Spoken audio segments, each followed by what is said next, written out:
Psalm 46:10. The day God fought for me, from one Bible verse SW. I had never felt so powerless.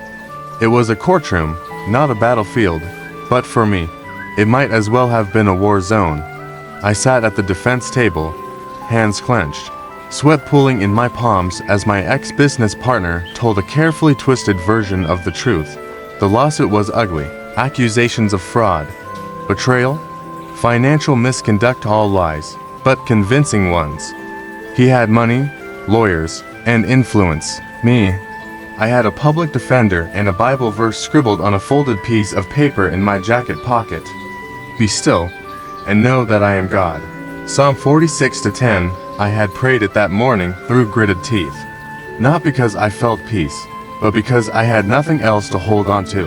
When the judge asked me to speak, my heart pounded so loudly I couldn't hear my own voice. I stumbled through my statement, trying not to cry. I wanted to defend myself, wanted to scream, "He's lying." But something in me, something deep said, "Be still." So I stopped. I looked the judge in the eye and said, "I trust that the truth will come out." Then I sat down. My lawyer looked at me like I'd lost my mind. The prosecutor smirked. My former partner leaned back, smug. But I had made a choice. If God really was my defender, then I needed to stop fighting a battle that wasn't mine. The next few hours felt eternal. Witnesses testified. Lawyers argued. I sat in silence, gripping that folded verse in my jacket. And then, something shifted.